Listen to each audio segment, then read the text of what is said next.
I have played PewDiePie's Pixelings every day since late 2019 because I'm an idiot. But now I can officially say that I'm quitting the game. How did I beat PewDiePie's best game, you ask? Thanks for asking, my wonderful viewer. Well, let's just say I amassed enough food to max out all the characters. I completed story mode, and I played far too many battles. Although I haven't beat the game in terms of pixeling rank, since that would take another few years thanks to a design flaw. This video is basically a conclusion to justify me wasting my time playing this game all these years, to walk you through how the game works, level everything up to max level all at once for satisfaction, try to beat level 20 of Trials, and to give my review of the game. I think after 3 years of playing, I'm qualified to tell you what I think. Okay, first I'm going to explain how PewDiePie's Pixelings actually work. Basically, you have 4 deck slots with combinations of 5 Pixelings and 2 spells. In a battle, you have 2 Pixelings on your bench and 3 on the map. Each Pixeling has a different rarity, type, and abilities. The rarities go from common, uncommon, rare, and mythic. You're only allowed to have 1 mythic pixeling in each deck because they're the strongest, and you can only have 2 rares. There are 3 types of pixelings with 4 subtypes. The 3 types are melee, ranged, and then troll, which attacks the enemy pixeling with the least health. Trolls were so overpowered that they changed the rules so you can only bring 3 in a deck rather than the full 5. The 4 subtypes are assassin, which means the pixeling deals a lot of damage, tank, which can sustain a lot of damage, support, which enhances your other pixelings with shields, stronger attack, or more health, and saboteur, which hinders enemies, which means they stun them, poison them, or drain their charges. When in battle, after each attack a pixeling makes, they get a charge. When they hit a certain charge threshold for that card, they use their charge ability, which can mean more damage or something else. Each pixeling has 1 charge ability, but not every pixeling has a passive ability. Commons and uncommons have no passive abilities, rares have 1, and mythics have 2. Now you can see why mythics are OP. Passives include Vampire, Shield Breaker, Shrouded, Berserk, Sabotage Immunity, Spell Immune, Spell Resistant, Poison Burst, Toxic Skin, Moderator, Mana Catalyst, Frenzy, Cannibalize, Flashbang, Bloodlust, Assassin Killer, Parry, and Tank Buster. As you can see, there is a ton of variation in strategy, which is what makes the game actually good. For spells, there's a mechanic called mana, which you gradually gather over the course of the match. You spend your mana on spells, which cost different amounts. The spells grow stronger as your pixelings level up. There are 3 types of spells: damage, support, and sabotage. Since you can only bring 2 spells in each deck, you need to be careful to choose spells that complement the pixelings within your deck. For example, if most of your pixelings have spell immunity, support spells would be a waste since they wouldn't work on your pixeling. Damage spells can be useful for focusing your troll's damage on the enemy's strongest pixeling. The leveling system of pixelings is simple. After completing an arena match against other players or beating certain story mode levels, you can get chests. They function just like Clash Royale in that you get copies of a card. When you get the first copy of a card, you unlock it, and the more you get, the more you can level up that rank. You have an inventory that can fit 12 chests, but you can only have 3 opening at one time. My advice is to always have chests unlocking. Since commons are common, you level it up 13 times to max. Uncommon is 11, rare is 8, and mythic is 5. When you do things like upgrade the rank of cards, complete quests, win battles, and beat story mode levels, you get XP, which contributes to your level that caps out currently at 55. Each time you level up, you get rewards, a higher energy cap, and unlock 1 more potential pixeling level, which also caps out at level 55. The pixeling level is separate from rank, but serves the same function, and can be increased by doing battles with the pixeling, or using food on them, which is obtained from story mode. One gripe I have with the game is that the rank leveling of rares is inconsistent with the rest of the cards. I have maxed the rank of every common and uncommon and many of the mythics, but I don't have a single max rare rank yet. It's a nitpick, but after playing the game for so long, it's become glaringly obvious. Coins are used to level up the rank of pixelings when you get enough copies, just like Clash Royale's gold, and bucks are like Clash Royale's gems, which can be used to get things like skins, backgrounds, or items in the shop. Quests are super simple. There are daily quests, lifetime quests, and season quests. Season has to do with the arena, and they reset each season. Ads aren't forced on you, but if you want to over double your progression for free, you need to have them run. You can watch an ad to add your max amount of energy to your current amount, double your coins earned temporarily, or remove 4 hours of waiting from one of the chests. This is obviously optional, and you can only do these about twice a day. I only started to utilize this about a year after I started playing. Now let's move on to the game modes, which include story, arena, and trials. Story mode is pretty self-explanatory, and I fully completed it like 2 years ago, but it was genuinely really fun to do. There are 4 worlds with different kinds of pixelings in each world. world. Each has its cool theme, and there's a conclusion to the story at the final world. You don't have to fully complete each level to progress, but you can by beating the level without any of your pixelings dying. This can get really difficult on the boss levels, but there's a strategy to each level, and it's satisfying when you finally win. There's also 3 difficulties to each level, and you get the story world bonus whenever you fully beat each difficulty. When you beat a level, you can use energy to instant win that level once a day for the chance of getting a reward. The higher the difficulty, the better possible rewards. So the hardest difficulty on Crushopoulos has the best rewards, and I use those to farm the food that I need to get over 1,000 of each food type. How energy works is that you use 1 energy each time you manually fight a level. It requires 3 energy to instant win a level for the potential bonus reward. Optimally, each time you log in, you want to completely use up your energy so it can refill to full to be used again. This is basically the core of grinding progression on this game. The time lapse you are watching right now is basically what I do when I log in each day. The next game mode is against other players, and it's called Arena. When you battle in Arena, all your pixelings are max level to increase fairness. Over the years, it's gotten much more difficult to find a match than it used to. This is because PewDiePie doesn't promote the game anymore, and many people have stopped playing. There's a fame point system, which is basically trophies from Clash Royale, and the max you can currently get is 10,000. Back when I had almost 8,000 fame points one season, 9,000 was the max. It would honestly not be that difficult to get 10,000 points if I really put in the time, but it's not worth it. I stopped playing Arena a while back, so my fame points have been dropping for a long time since they reduce each season. If you win a match, you get a lot more rewards than if you lose. If you win without any of your pixelings dying, you get a bonus. I've done this 161 times, so it's not that uncommon, especially if you go against an easy opponent. The trick is benching your low HP units. Because so few people play the game now,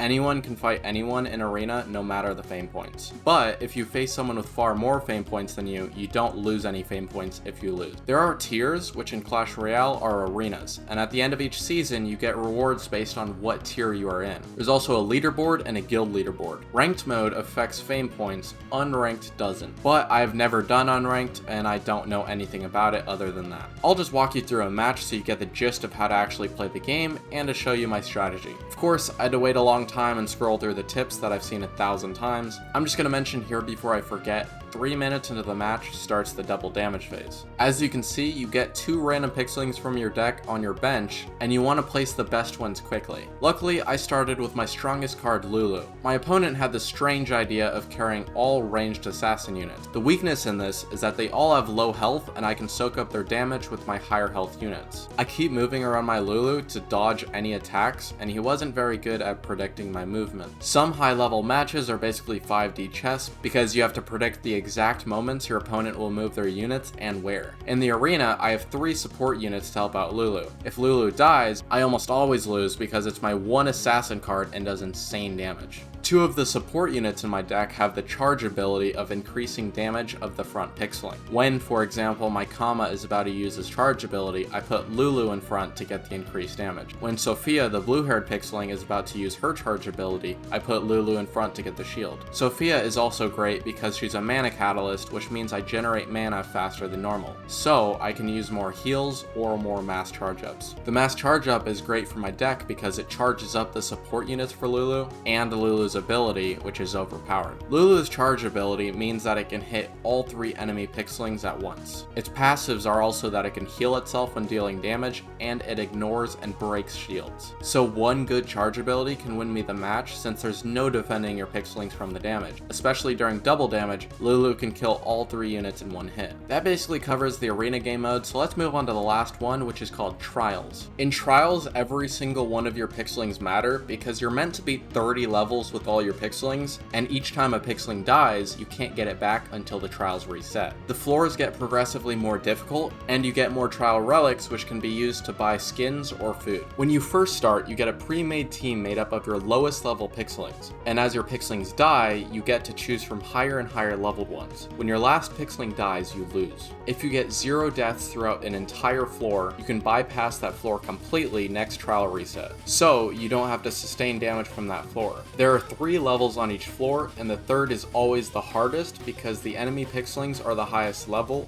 and they have use of spells. There are 30 floors, and I've only gotten to floor 11 because I don't really play Trials. But towards the end of this video, I'm going to try to pass floor 20 with my maxed out pixelings. The purpose of this mode is basically to give you an actual reason to level up all your pixelings. I can't find any instances of a player who has actually beat Trials since they increased the number of floors to 30, but I'm hoping I'll beat level 20 since that's the highest that has been documented online. Since you'll see gameplay of Trials later, I'm going to explain one of the last aspects of the game, which is the guild function. You can create or join guilds with up to 50 members. There is a guild chest every few days, and you upgrade the chest by getting pixeling kills in the arena. If you get no kills during that chest rotation, you get nothing. Having people in a guild that don't contribute actually hurts the guild, because the more people in the guild means more kills required to upgrade the chests. I'm in the second highest clan in the game called Silly Slime because of the fame points of all the members added together. But we don't even get level 1 chests anymore since so many people stopped playing. There is a function to battle with your guildmates, but no one actually uses that. And no one really uses chat either. Lastly, let's talk about the pay to win. The main thing in the market is the VIP subscription. I personally haven't spent any money on this game, but if I did, it would probably be that. There's a section for free in-game bucks where you can complete tasks like downloading apps and using them, or giving your email to services. Other things to purchase with real money are bucks packs and periodical deals. With in-game bucks, you can purchase pixeling copies, skins, instant chests, and coins. Using coins, you can purchase pixeling copies that refresh every few days. You also get a free basic chest every 4 hours to incentivize you to visit the market. I've basically finished explaining everything about the game that I thought to cover, other than things like the settings menu, which is very entertaining, daily login streak awards, and which pixelings you obtain from where. You're welcome for all the useless information. I suppose the reason I went on about it is to clue you in on what you're actually watching. There's also different tiers of chests, and at one point I filled my whole chest inventory with giant chests, which took a long time. And here's a short montage of building up to that. And here's me opening all of them.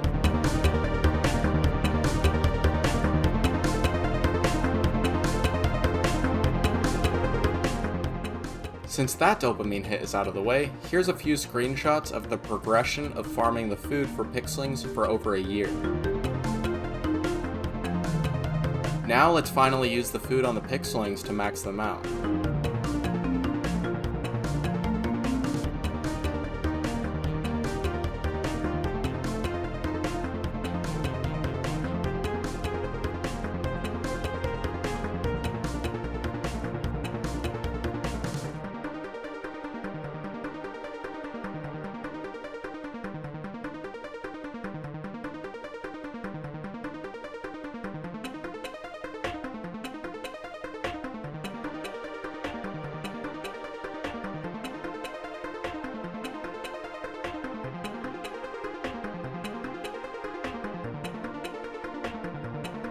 As you may notice, I didn't max 5 of my pixelings, but upgraded them just enough to remain in the last 5. The reason for this is that I'm able to start trials with those specific pixelings. With that combination, I was able to 0 deaths clear a floor every few days. When I got to floor 10, I completed the first level to lock in the set of pixelings, max them out, and then cleared the rest of the floor with 0 deaths. I did this and waited for the next reset for the advantage of starting at level 11 with all of my pixelings at max HP. With our newfound might, let's try to pass floor 20, but first I spent some bucks on a copy of Stefano and some chests to upgrade some pixelings. On the login streak day 941, I finally attempted trials. I started on floor 11 with a random set of my lowest level pixelings. Everything went great on the first level, but I lost a pixeling on the second. On the boss level, I retried once, but I completed it with 3 pixelings deaths.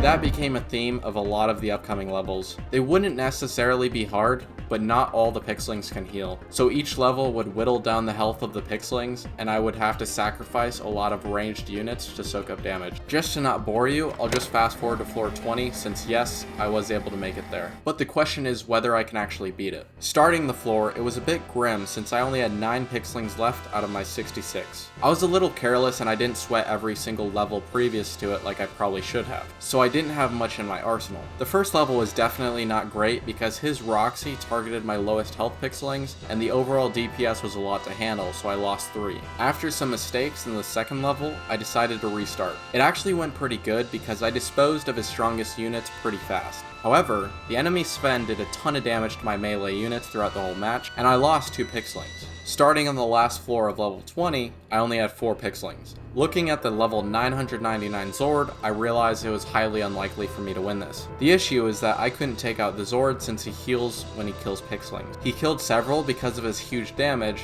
so I lost at the last level of floor 20, which sucks because it's like collapsing right before the finish line of a race. I was gonna call it quits and be like, whatever, but during the next trial reset, I decided to give it another go. The difference here is that I played it way better. When I made a mistake or spotted something that I could have done better, I retried the level. I was also very specific in getting the most value I could out of each pixeling. I would also spend coins to re-roll the spells to get better ones. Bubble Shield is a favorite because I can avoid a pixeling taking huge damage at critical points. Sometimes I would reset a match up to 20 times to ensure that I got the best opening that I could get. Another strategy I would use is to prolong some matches if an enemy tank survived, so my units could use their abilities to heal themselves up for the next match. Of course, we're gonna jump to floor 20 again, since that's the floor that really matters. This time I had 12 alive pixelings in my arsenal rather than 9. Another great thing is that I got the 2 best spells for trials in story mode, which is Bubble Shield and the Strongest Heal.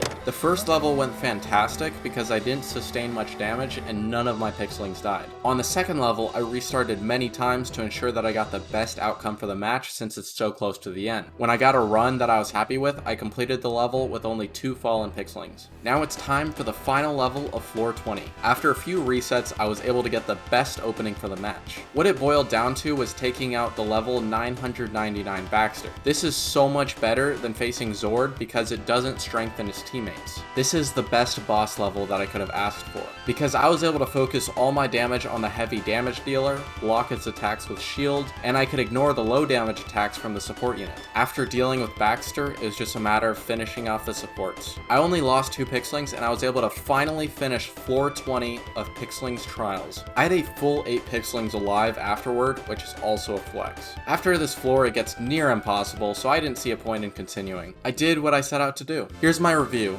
Honestly, the game is really good. It was especially fun when I started playing up until I completed story mode. The problems are the low player count and the lack of fresh content late game. I do recommend playing, but don't play as long as I did. I give it an 8.5 out of 10 for a mobile game. Why did I start playing Pixelings? I'm gonna be honest, I started playing because I wanted to be the top player. And I thought PewDiePie was gonna do more with the game, so I thought maybe I'd get to interact with PewDiePie, or get some level of recognition or a following. Although now that I'm a Minecraft TikToker, that incentive is gone now, because I have 2 million followers, and if for some reason he did shout me out, it would do nothing. Shoutouts don't really do anything anyway, except in very specific circumstances. The reason I'm jumping ship is the tiny amount of time I waste leveling up each day isn't worth it, and I'm trying to free up time to spend more time making content. I suppose the reason I kept playing so long after completing story mode is I thought quitting would be a waste of all the time that I spent on it. The sunk cost fallacy hit me pretty hard, and I realized there's no point in continuing playing. This video is basically to document my experience with the game and to console myself with wasting all that time. I doubt anyone watched this far into the video, but if you did, thank you. Don't subscribe unless if you want to watch Minecraft.